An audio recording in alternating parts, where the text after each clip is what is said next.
வந்தவங்க என்னமோ வெறும் 20 எம்பிக்கள் தான். ஸோ அந்த 20 எம்பிக்கள வச்சுக்கிட்டு நம்ம முதலமைச்சர் விஜய் அவர்கள் இப்ப டெல்லி வரைக்கும் அவங்களே கேட்டு அதிர்ச்சி அடையிற மாதிரி தரமான சம்பவத்த முதல்வர் விஜய் அவர்கள் இன்னைக்கு நம்ம தமிழகத்துல டீலிமிட்டேஷன் அந்த பில்ல பாஸ் பண்ண விடக்கூடாது. தமிழகத்துக்கு நடக்கிற ஒரு அநீதி அப்படின்னு இந்த தீர்மானத்தை முதல்வர் விஜய் அவர்கள் நிறைவேற்றிருக்காரு.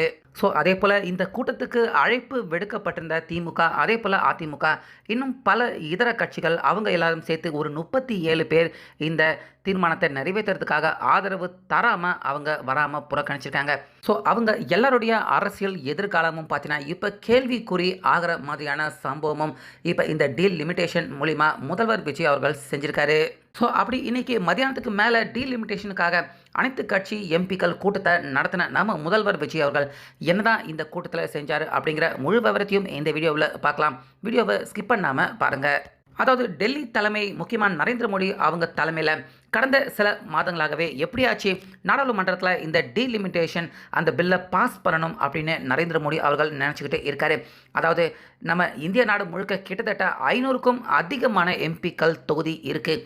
அதை அப்படியே 800க்கும் அதிகமான எம்பிக்கள் தொகுதியை எப்படியாச்சு வர 2029 நாடாளுமன்ற எலெக்ஷனுக்கு முன்னாடி அதிகப்படியான தொகுதிகளை இந்தியா முழுக்க கொண்டு வந்தணும் அப்படிங்கிறதுல தீவிரமாக இருக்காங்க பாஜக. ஸோ இது இந்திய நாடு முழுக்க நிறைய பேர் ஆதரவும் தெரிவிக்கிறாங்க. அதே போல் நம்ம தமிழகத்தை பொறுத்த வரைக்கும் இருக்கிற அனைத்து கட்சியினர்கள் எல்லாருமே இந்த டீலிமிட்டேஷனை தமிழகத்தில் கொண்டு வரக்கூடாது அப்படின்னு எல்லாருமே எதிர்ப்பு தெரிவிக்கிறாங்க. ஸோ இது நடந்துச்சுன்னா இப்போதைக்கு 40 எம்பிக்கள் இருக்காங்க, அப்படியே அது 60 எம்பிக்களாக உயர்த்தப்படும். இது நடக்கக்கூடாது அப்படின்னு நம்ம முதலமைச்சர் விஜய் அவரும் பார்த்தீங்கன்னா தமிழகத்தில் இது கொண்டு வந்தால் தமிழ்நாட்டுக்கு இது நல்ல விஷயமாக இருக்காது அப்படின்னு நம்ம முதலமைச்சர் விஜய் அவர்களும் டீல் லிமிட்டேஷனை தீவிரமாக எதிர்க்கிறாரு. ஆனால் நம்ம முதல்வர் விஜய் அவர்கிட்ட இப்போ தான் அவர் ஆட்சி பிடிச்சிருக்காரு அப்படிங்கிறதால அவருடைய கைவசம் எந்த ஒரு எம்பிக்களும் இல்லை. அதனால் அனைத்து கட்சியினர்கள் கூட்டம் எம்பிக்கள் கூட்டத்தை இன்றைக்கி நடத்துகிறதாக கடந்த சில தினங்களுக்கு முன்னாடியே அஃபிஷியலாக அறிவிச்சிருந்தாங்க.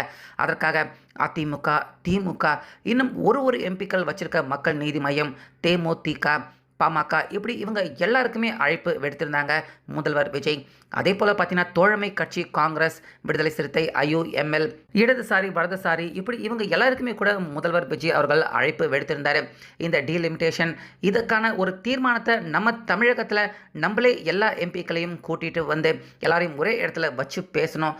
மக்களவை எம்பிக்கள், நாடாளுமன்ற எம்பிக்கள், இப்படி எல்லாருமே அந்த இடத்துல வந்து ஒரு தீர்மானத்தை தமிழகத்தில் இருந்து நாங்கள் எல்லாருமே இந்த டீலிமிட்டேஷனுக்கு எதிராக தான் ஓட்டு போடுவோம், அதனால் இதை நீங்கள் நடத்தக்கூடாது அப்படிங்கிற ஒரு எதிர்ப்பை நம்ம எல்லாருமே ஒற்றுமையாக இருந்து காட்டணும் அப்படிங்கிறதுக்காக தான் இந்த அனைத்து கட்சி எம்பிக்கள் கூட்டத்தை முதல்வர் விஜய் அவர்கள் ஏற்பாடு செஞ்சிருந்தார். ஆனால் பார்த்தீங்கன்னா இன்றைக்கி இந்த கூட்டம் நடக்க போது இன்றைக்கி காலையிலேயே திமுக, அதிமுக, பாமக, மக்கள் நீதி மையம், இப்படி இவங்க எல்லாருமே இந்த கூட்டத்துக்கு நாங்கள் வரமாட்டோம், நாங்கள் வந்து முதல்வர் விஜய் அவர் தலைமையில் இந்த கூட்டம் நடக்கிறத எங்களுக்கு பிடிக்கல அப்படிங்கிற மாதிரி நாங்கள் எதிர்க்கிறோம் அப்படிங்கிற மாதிரி நாங்கள் யாரும் இந்த கூட்டத்துக்கு வரமாட்டோம் அப்படின்னு இன்றைக்கி காலையிலேயே எல்லாரும் பார்த்தீங்கன்னா ஒவ்வொருத்தரா இந்த கூட்டத்துக்கு வரமாட்டோம் அப்படின்னு எதிர்ப்புகளை சொல்ல ஆரம்பிச்சிட்டாங்க. ஆனாலுமே நம்ம முதலமைச்சர் விஜய் அவர்கள் பார்த்தீங்கன்னா எல்லாருக்குமே நியாயமாக கரெக்டாக அவர் அழைப்பு விடுத்திருந்தார். வரலைனாலும் பரவாயில்ல, இந்த கூட்டம் நடக்காமல் போயிடாது அப்படின்னு வந்த 20 பேர், அதாவது காங்கிரஸ், அடுத்ததாக IUML, விடுதலை சிறுத்தை, இப்படி இவங்க எல்லாரையும் வச்சு இந்த கூட்டத்தை முதலமைச்சர் விஜய் அவர்கள் சிறப்பாக இப்போ இன்றைக்கி நடத்தியிருக்காரு.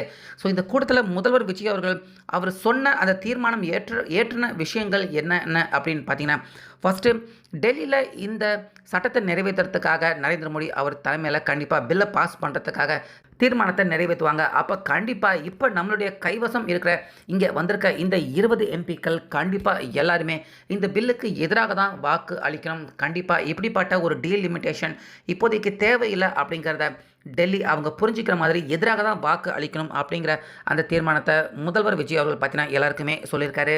அதுக்கப்புறமா ஆரம்பத்தில் இருந்து திமுக பார்த்தீங்கன்னா இந்த டீலிமிட்டேஷனுக்கான அந்த ஃபார்ம் பேப்பர் எல்லாத்தையுமே எரிக்கிறத கூட பார்த்துருந்தோம். இதுக்கு முன்னாடி ஸ்டாலின் எரிச்சிருந்தார், அதிமுக அவங்களுமே கூட எரிச்சிருந்தாங்க. ஸோ இப்படி அவங்க எல்லாருமே எதிர்ப்பு அப்படின்னு சொல்லிட்டு இப்போ இந்த எதிர்ப்புக்கான ஒரு கண்டன கூட்டம் இங்கே நடத்துகிறோம், இந்த கூட்டத்துக்கு வந்து கலந்துக்க முடியல அப்படின்னா அப்போ இத்தனை நாட்களாக திமுக அவங்க டீலிமிட்டேஷனை எதிர்க்கிறோம் அப்படின்னு மக்கள் எல்லாரையுமே ஏமாற்றிட்டு தான் இருந்திருக்காங்க.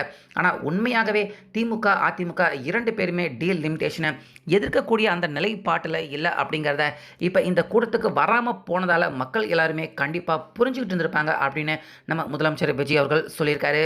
அது மட்டும் இல்லாம பார்த்தீங்கன்னா, அதிமுக, திமுக இவங்க 2 பேருமே எதிரி கட்சிகள் அப்படின்னு இத்தனை நாட்களாக தமிழக மக்கள ஏமாத்திட்டு இருந்திருக்காங்க. ஆனா, இந்த டீலிமிட்டேஷன்ல 2 பேருமே ஒரே மாதிரியான முடிவ எடுத்திருக்காங்க.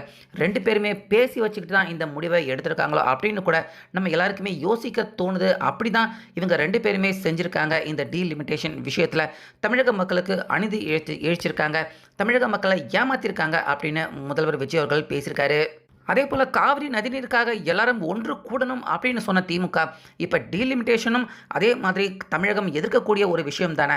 இதுக்காக இப்போ தமிழக வெற்றிக் கழகம் விஜய் அவர்கள் எல்லாரும் இதுக்காக ஒன்று கூடணும், தமிழக மக்களுக்காக ஒன்று கூடணும் அப்படின்னு சொல்றப்ப, இதுக்கு மட்டும் ஒன்று கூட முடியாது அப்படின்னு திமுக சொல்றப்ப, இந்த இடத்துலயே திமுக அவங்க எப்படி இதை வச்சு அரசியல் பண்ண நினைக்கிறாங்க? காவிரி பிரச்சனையாக இருக்கட்டும், டீலிமிட்டேஷனாக இருக்கட்டும், இதை வச்சு அரசியல் பண்ண நினைக்கிறாங்க அப்படிங்கிறது தெளிவாக தெரியுது அப்படின்னும் முதல்வர் விஜய் அவர்கள் சொல்லியிருக்காரு. ஸோ இது எல்லாத்தையும் கடந்து திமுக அவங்க கிட்ட இருக்கிற அந்த எம்பிக்கள், அதே போல நாடாளுமன்ற எம்பி, அதே போல ராஜ்யசபா எம்பிக்கள், இந்த எம்பிக்கள் கிட்டத்தட்ட தமிழ்நாடு முழுக்க எடுத்துக்கிட்டோம்னா ஒரு 57 எம்பிக்கள், நாடாளுமன்ற எம்பி, ராஜ்யசபா எம்பி இப்படின்னு 57 பேர் இருக்காங்க. அந்த 57 பேரில் 20 பேர் மட்டும்தான் முதலமைச்சர் விஜய் அவர்கள் நடத்தின இந்த கூட்டத்தில் கலந்துக்கிட்டு இருந்திருக்காங்க. கிட்டத்தட்ட 37 எம்பிக்கள் வரல. அவங்க எல்லாருமே கண்டிப்பாக மக்கள் எல்லாருமே பார்த்துக்கிட்டு தான் இருக்காங்க.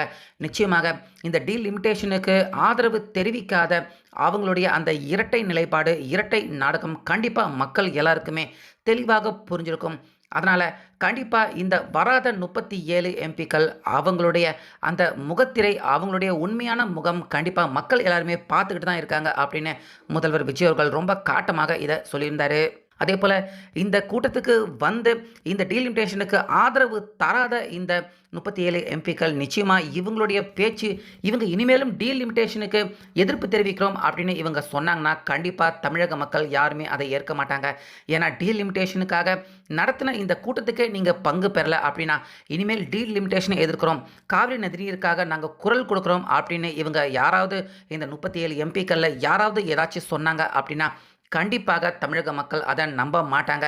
இவங்க நம்மளை ஏமாத்துறதுக்காக தான் இப்படி பேசுகிறாங்க அப்படிங்கிறத நிச்சயமாக தமிழக மக்கள் அவங்க புரிஞ்சுக்குவாங்க.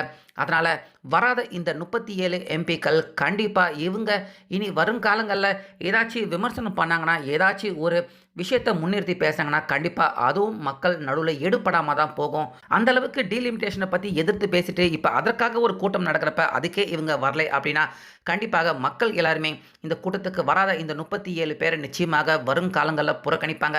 இவங்க கண்டிப்பாக இவங்களுடைய எம்பி பதவிகளை இழந்து நிரந்தரமாக அரசியலை விட்டு வெளியே போகிற மாதிரியான நிலைமை தான் இவங்க எல்லாருக்கும் ஏற்பட போகுது. டீலிமிட்டேஷனை ஆரம்பத்தில் எதிர்த்துட்டு அதற்கான கூட்டத்துக்கு வரல அப்படின்னா கண்டிப்பாக மக்கள் எல்லாருமே இதை பார்த்துக்கிட்டு தான் இருக்காங்க. அதனால் இந்த கூட்டத்துக்கு வந்த எல்லாருக்குமே நன்றிகளை தெரிவிச்சுக்கிறேன். அதே போல் டீலிமிட்டேஷனுக்கான எதிர்ப்பில் தொடர்ந்து நம்ம எல்லாருமே இருப்போம். நாடாளுமன்றத்தில் ஓட்டிங் நடக்கிறப்ப கண்டிப்பாக எதிராகவே டீலிமிட்டேஷனுக்கு எதிராகவே வாக்கு அளிக்கணும் அப்படின்னு நம்ம முதலமைச்சர் விஜய் அவர்கள் பார்த்தீங்கன்னா இந்த விஷயம் எல்லாத்தையும் பேசிய திமுக அவங்களுடைய தோலை உரிச்சது மட்டும் இல்லாமல் அதிமுக கூட இருக்கிற கூட்டு டீலிமிட்டேஷனை மக்கள் முன்னாடி எதிர்த்துட்டு அதுக்காக கூட்டம் நடத்துகிறப்ப அதுக்கு வராமல் புறக்கணிச்சது. இது எல்லாமே தக்க பாடம் திமுகவுக்கு புகட்டும் அப்படின்னு முதலமைச்சர் விஜய் அவர்கள் பேசியிருக்காரு. ஸோ முதல்வர் விஜய் அவருடைய இந்த பேச்சை பற்றி உங்களுடைய கருத்தை சொல்லுங்கள்.